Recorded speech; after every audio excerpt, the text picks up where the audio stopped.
جب ہم سارا دن کام کر کے رات کو اپنے بستر پر لیٹتے ہیں تو فوراً نیند آ جاتی ہے، یا پھر لیٹ کر اپنے موبائل فونز میں سوشل میڈیا کا بے مقصد استعمال کرتے ہیں، جس سے ہماری نیند میں خلل پیدا ہوتی ہے اور ہم وہ رات بے چینی میں گزارتے ہیں۔ ہم مسلمانوں کے لیے یہ ضروری ہے کہ سوتے وقت اللہ کا نام پڑھ کر سوئیں، اور جب ہم قرآن پاک کی سب سے طاقتور آیت یعنی آیت الکرسی پڑھ کر سوتے ہیں تو اللہ ہماری حفاظت کے لیے ایک فرشتہ بھیجتا ہے جو برے خوابوں اور تمام برائیوں سے پوری رات ہماری حفاظت کرتا ہے، اور ہم پوری رات اللہ کی حفاظت میں سکون کی نیند سوتے ہیں۔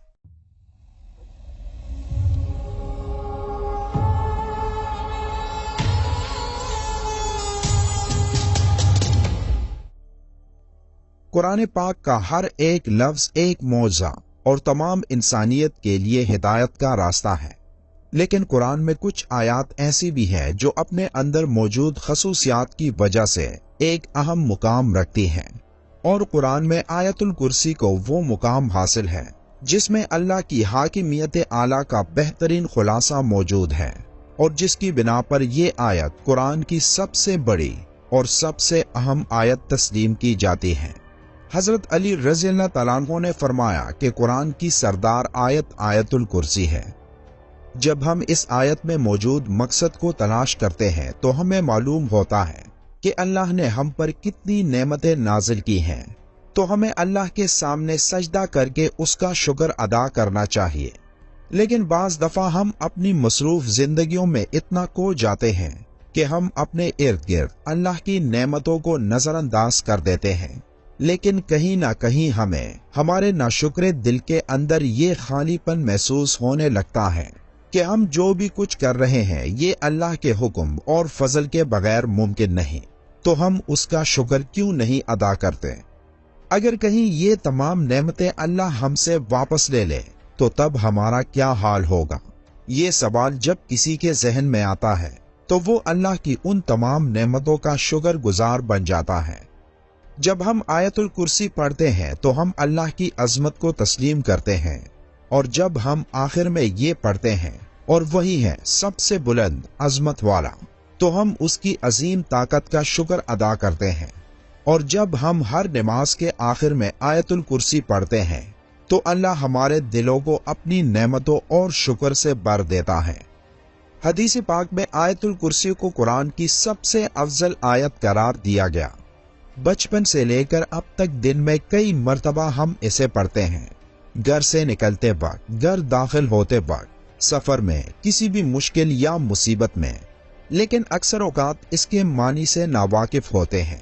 حدیث پاک کے مطابق ہر فرض نماز کے بعد اسے پڑھنے سے جنت میں داخلے کی ضمانت ہے۔ جو شخص اسے صبح پڑھے شام تک اللہ کی حفاظت میں رہتا ہے، اور شام کو پڑھنے والا صبح تک حفاظت الہی میں رہتا ہے۔ روایات میں ہے کہ اس اکیلی آیت مبارکہ کے نزول کے وقت 30,000 فرشتے اور بعض روایات کے مطابق 70,000 فرشتے اترے تھے، جس سے اس کی شان ظاہر ہوتی ہے۔ حدیث پاک میں ہے کہ نبی صلی اللہ علیہ وآلہ وسلم نے فرمایا، معراج کی رات مجھے 3 نور دکھائی دیے۔ پوچھنے پر پتہ چلا کہ ایک آیت الکرسی، دوسرا سورہ یاسین اور تیسرا سورہ اخلاص کا نور ہے۔ میں نے جب آیت الکرسی کے ثواب کے متعلق سوال کیا تو اللہ نے کہا جو اس کا پڑھنے والا ہوگا وہ میری ضرور زیارت کرے گا، خواہ ایک ہی بار تلاوت کی ہو۔ حضرت علی رضی اللہ تعالیٰ عنہ سے مروی ہے کہ نبی صلی اللہ علیہ وآلہ وسلم نے فرمایا، جس نے آیت الکرسی اپنے گھر میں تلاوت کی تو 30 دن تک اس کے گھر میں شیطان نہیں آ سکتا، اور 40 دن تک جادوگر کا جادو اثر انداز نہیں ہو سکتا۔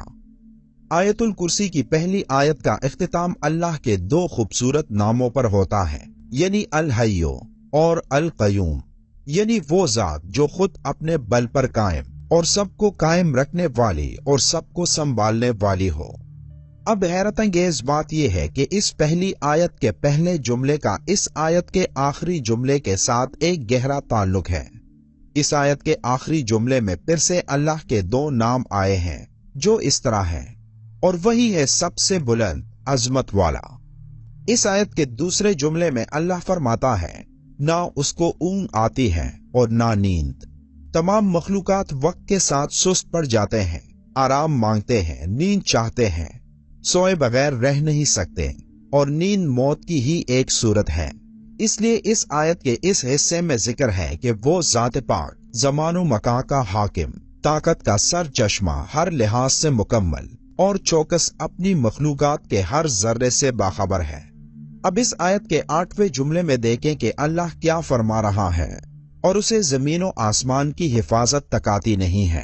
اس آیت کا دوسرا جملہ اصل میں اس کے 8ویں جملے کے ساتھ کنیکٹڈ ہے، جس میں اللہ یہی فرماتا ہے کہ نیند اور آرام اس کی پیدا کردہ مخلوق کے لیے ہے، اور اللہ نہ سوتا ہے اور نہ اسے اونگ آتی ہے۔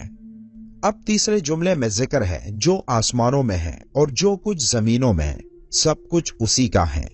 اس بات کو سمجھنے سے پہلے ہمیں دو ناموں کو سمجھنا ہوگا، ایک ہے مالک اور دوسرا ہے ملک۔ مالک کا مطلب ہے اونر اور ملک بادشاہ کو کہتے ہیں۔ اب ان دونوں میں بہت زیادہ فرق ہے۔ ملکیت چیزوں کی ہوتی ہے جبکہ بادشاہت لوگوں پر کی جاتی ہے۔ اس آیت میں اللہ فرماتا ہے کہ جو آسمانوں میں ہے اور جو کچھ زمین میں ہے، سب کچھ اسی کا ہے، یعنی وہ ہر چیز کا جو اس نے پیدا کیا اس کا مالک ہے۔ اب اس آیت کے 7ویں جملے میں اللہ فرماتا ہے اس کی کرسی سب آسمانوں اور زمین پر حاوی ہے۔ جب اللہ اپنی کرسی کی بات کر رہا ہے تو مطلب کہ وہ اپنی بادشاہت کی بات کر رہا ہے، اس لیے اللہ مالک بھی ہے اور ملک بھی۔ پھر چوتھے جملے میں اللہ کا ارشاد ہے، کون ہے جو اس کے سامنے اس کی اجازت کے بغیر کسی کی سفارش کر سکے۔ پھر چھٹے جملے میں فرماتا ہے، اور وہ اس کے علم میں کسی بھی شے کا احاطہ نہیں کر سکتے مگر جتنا وہ چاہے۔ اب چوتھا اور چھٹا جملہ ایک دوسرے کے ساتھ منسلک ہیں، یعنی پہلا جملہ اور جملہ نمبر 9، دوسرا اور 8واں جملہ، تیسرا اور 7واں جملہ، چوتھا اور چھٹا جملہ ایک دوسرے سے منسلک ہیں۔ تو باقی کون سا جملہ رہ جاتا ہے؟ تو وہ ہے جملہ نمبر 5، جس میں اللہ فرماتا ہے، اللہ جانتا ہے جو ان سے پہلے ہو چکا ہے اور جو ان کے بعد ہونے والا ہے۔ یہ جملہ اس آیت کے بالکل درمیان میں ہے، جس سے پہلے اور جس کے بعد جو کچھ بھی اللہ نے بیان فرمایا اس کے بارے میں اس 5ویں جملے میں فرمایا کہ وہ سب جانتا ہے اور اس سے کچھ بھی چھپا نہیں۔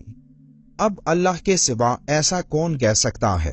بے شک قرآن اللہ کے الفاظ ہیں جس کی ایک ایک آیت ہمارے لیے ہدایت کا راستہ ہے۔ اللہ تعالی ہم سب کو قرآن کریم سمجھ کر پڑھنے والا اور اس پر عمل کرنے والا بنائے، آمین۔ ویڈیو کے آخر میں ایک بار درود شریف پڑھنا مت بھولیے گا۔ ملتے ہیں ایک اور معلوماتی ویڈیو میں، تب تک کے لیے اللہ حافظ۔